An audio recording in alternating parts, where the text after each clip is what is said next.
अस्सलाम वालेकुम। कल प्रूफ 2 कर गए थे। दूसरे प्रूफ की जो पेज 23 है उसके ऊपर डिडक्शन है। डिडक्शन के अंदर उसने एक रिज़ल्ट अखज़ किया है। डिडक्शन का मतलब अखज़ करना होता है।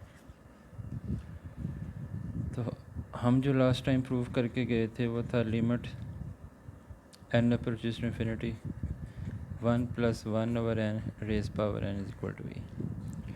तो ये हम कल प्रूफ कर गए थे। अब इसी को इसमें कन्वर्ट करना है।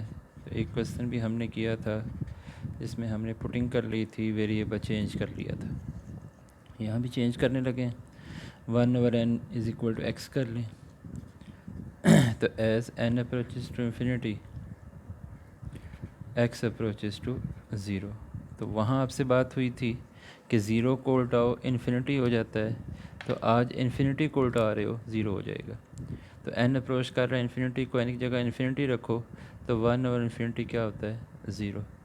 तो इन्फिनिटी n अप्रोच कर रहा है तो 1 और इन्फिनिटी कौन अप्रोच करेगा, x। बस यही बात थी यहाँ पे। आल्सो 1/n = x है तो n हो जाएगा 1/x। उल्टा दिए तो हमारा डिडक्शन पूरी होगी कि लिमिट जहाँ पहले n अप्रोच कर रही थी अब लिमिट कौन अप्रोच करेगी, x। 1 + 1/n था तो 1/n किसके इक्वल रख दिया, x के। पावर n थी तो n कौन है, 1/x। तो एक्सप्रेशन वही है, हालत चेंज हो जाएगी। अगर आपके पास लिमिट 0 को अप्रोच करती है तो सेकंड टर्म पहले बटे में होती थी, अब सेकंड टर्म ऊपर आ जाएगी। पावर सीधी होती थी, अब पावर उल्टी हो जाएगी। तो सेकंड टर्म को उल्टाने से पावर बनी, सेकंड टर्म को उल्टाने से पावर बनी। तो ये डिडक्शन जो है ये भी अपनी जगह ज़रूरी है MCQs के लिए, पर अभी जो प्रूफ करने लगे हैं वहाँ भी ज़रूरी है। अब ये तीसरा प्रूफ, 4 टोटल हैं यहाँ प्रूफ। आज कोशिश करेंगे कि प्रूफ क्लियर हो जाएं ताकि एक्सरसाइज पूरी हो। ये इम्पोर्टेंट लॉन्ग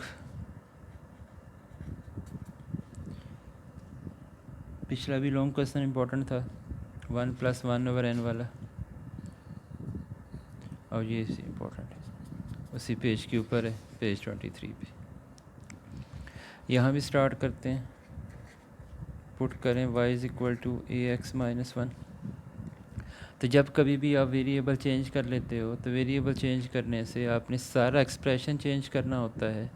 जैसे यहाँ 1/n की जगह पे x रखा तो इस n की जगह पे भी x होना चाहिए और इसकी लिमिट के अंदर भी x होना चाहिए। यहाँ भी ऐसे ही है, इस सारे को आपने y रखा है तो बटे वाले को भी y की शक्ल में लिखना है और लिमिट को भी y की शक्ल में लिखना है, ताकि ये पूरे का पूरा एक्सप्रेशन y में चेंज हो जाए।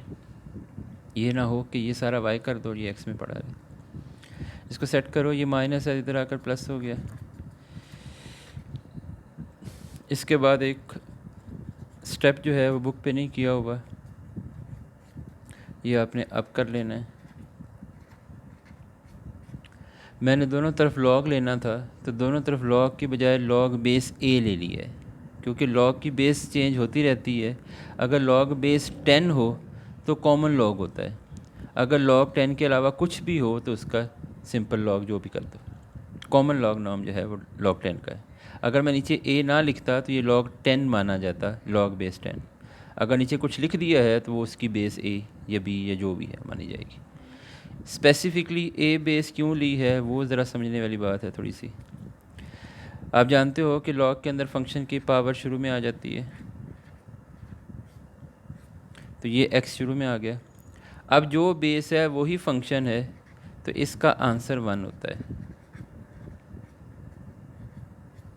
जो बेस हो वही फंक्शन हो उसका आंसर क्या होता है, 1। आपको शायद याद हो कि log 10 जो है 1 होता है। क्यों 1 होता है कि log 10 की बेस भी यहाँ कौन है, 10, क्योंकि ये कॉमन लॉग है। कैलकुलेटर के ऊपर LOG वाला लॉग दबाना, 10 दबाना, आंसर आपका 1 आएगा। तो इसकी रीज़न भाई ये है कि आपके पास दोनों बेस और फंक्शन इक्वल हैं। इसी तरह ये बेस और फंक्शन इक्वल करने के लिए दोनों तरफ log a ले लिया। ये बेस और फंक्शन इक्वल हो गए तो ये दोनों आंसर क्या बना देंगे 1।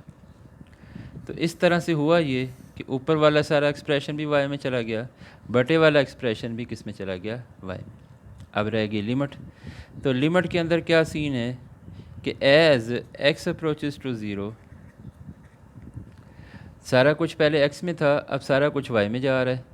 ये रकम भी y में चलेगी, ये रकम भी y में चलेगी, अब लिमिट भी y में जाएगी। तो x अप्रोच कर रहा है 0 को, तो x जगह 0 रखो, तो a की पावर 0 1, a की पावर 0 1, तो a की पावर 0 1 माइनस 1, तो 1 माइनस 1 क्या हो गया 0।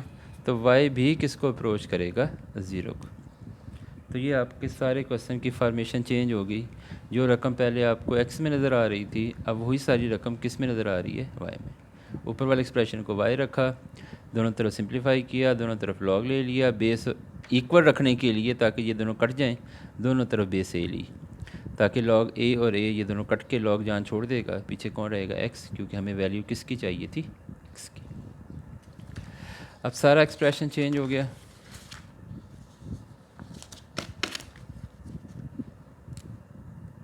तो क्या बन गया,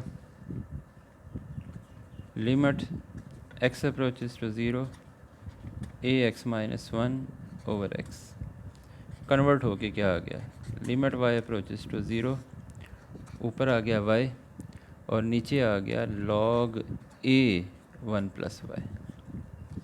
इसी तरह से स्पेस खुली कर दी है ताकि आसानी से देखा जाए। तो क्या किया कि जहाँ x 0 हो रहा था वहाँ y भी 0 हो रहा है।